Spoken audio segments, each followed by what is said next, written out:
ఒకసారి తెలంగాణ వార్త చూస్తే మావోయిస్టు విప్లవ చరిత్రలో అతిపెద్ద లొంగుబాటు ఛత్తీస్గఢ్లో ఆసన్నతో సహా 210 మంది మావోయిస్టులు లొంగిపాటు. మొన్న మల్లోజుల గారు లొంగిపోయారు, ఇవాళ ఈయన లొంగిపోయారు. స్థానిక ఎన్నికలకు సిద్ధంగా ఉండండి, అధికారులు ఉద్యోగులకు పంచాయతీరాజ్ శాఖ ఆదేశాలు.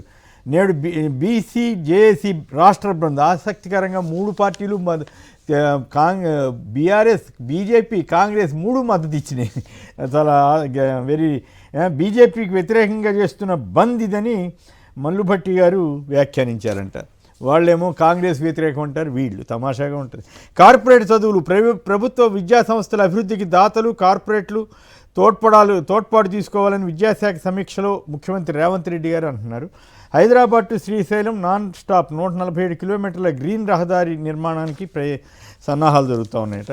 మంత్రివర్గమా దండుపాళ్యం ముఠానా? కేబినెట్ మీటింగ్లో వాటాల పంచాయతీనా అంటూ హరీష్ మండిపడ్డారు. అయితే మన సీతక్క గారు మంత్రి కౌంటర్ ఇచ్చారు, మీదే ఇదంతా అని.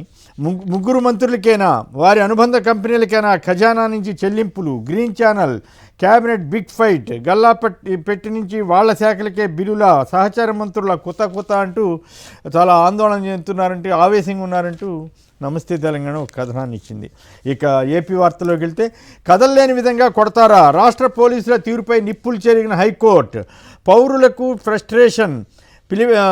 పిలిపించడం, నిర్బంధం, చితకబాదటం పరిపాటైపోయింది. ఇప్పటికీ పిటిషనర్ కదలలేని పరిస్థితిలో ఉన్నారు. చట్టాన్ని చేతిలో తీసుకోవడం అలవాటైపోయింది. పోలీసులపై ఫిర్యాదు చేస్తే కేసు పెట్టరా? మీకు మీరే తప్పుడు కేసు అని పక్కన పెట్టేస్తారా? సంబంధిత కోర్టులో తుది నివేదిక దాఖలు చేయరా? అది పిటిషనర్ హక్కులను హరించడమే అన్న కోర్టు స్వయంగా హాజరైన కర్నూలు ఎస్పీ విక్రాంత్ పాటిల్. సో ఈ రకంగా ఇటీవల మంగళగిరి సిఐ కారు హైకోర్టు డ్రైవర్ని కొట్టిన నేపథ్యంలో జరిగినటువంటి ఇదే. ఏళ్ల తరబడి కౌంటర్లు దాఖలు చేయరా? కోర్టులన్నా కోర్టు ఆదేశాలన్నా అంత నిర్లక్ష్యం అని కూడా పోలీసులపై హైకోర్టులు మండిపడుతున్నాయి. ఇది పత్రికా స్వేచ్ఛపై దాడి. రాష్ట్ర వ్యాప్తంగా కథం దొక్కిన జర్నలిస్టులు. సాక్షిపై కక్ష సాధింపు తగదని నినాదాలు. ఇది అట్లాగే లోకేష్ని ఎదిరించినందుకే హత్య కేసులో ఇరికించారు. వైసీపీ దుగ్గిరాల జడ్పీటీసీ భర్త దాసరి వీరయ్యపై అక్రమ కేసు. నిజాలు వెల్లడిస్తున్న సాక్షి మీడియాపై కూడా.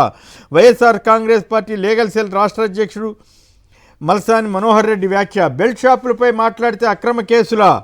ఇటువంటి బెదిరింపులకు భయపడేది లేదు. దుగ్గిరాల జడ్పీటీసీ అరుణ స్పష్టీకరణ. ఆమె భర్తనే ఈ రకంగా అక్రమ కేసులో ఇరికిచ్చారట.